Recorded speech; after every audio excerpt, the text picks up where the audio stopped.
Bale, erakutsiko dizuet nola kendu Chrometik kontu bat, bale? Chrometik kontu bat kentzeko, hemen goiko barran erabiltzailea izango duzue, eta hemen klik eginez, agertuko zaizkizue zenbat kontu dituzue nabigatzailean sartuta.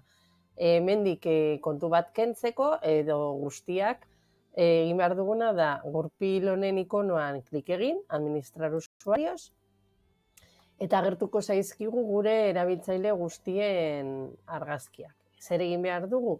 Nahi badugu bat kendu, adibidez hau, 3 puntutxoetan eman, eta ematen diogu eliminar este perfil. Ematen diogu eliminar este perfil, eta ordenagailu honetan edo nabigatzaile honetan zeuden datu guztiak, historiala, pasaitzak eta guztia ezabatuko da. Bai?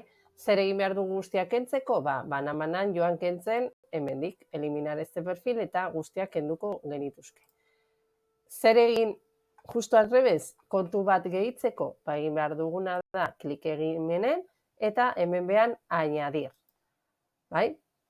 Hemen eskatuko digu izen bat, bai, ni jarriko dut, LH3, nahi badugu mai gainean nabigatzailearen ikonoa ja zuzenean perfil honekin agertzea, hau jarriko dugu, baina ez badugu bete nahi mai gaina, kentzen dugu, bale? Zuek erabaki.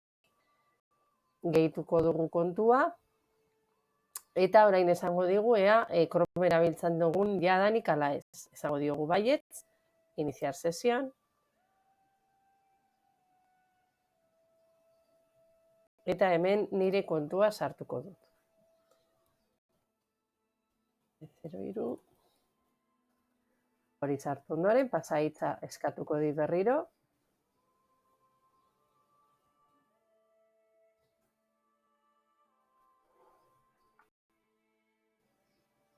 Eta hemen beti agertuko zaigu ea nahi dugun gure datuak nabigatzailean sartu. Esango digu baietz, gero gure markadore guztiak eskura izateko. Sinkronizatzen dugu, aldaketaren bat egiten badugu, aldaketa horiek gordetzeko, eta ikusten duzuen nolaia kargatu den nire erabiltzailea berriro.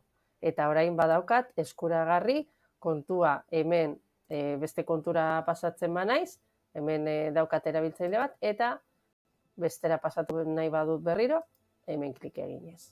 Lortuko dut. Bueno, agur.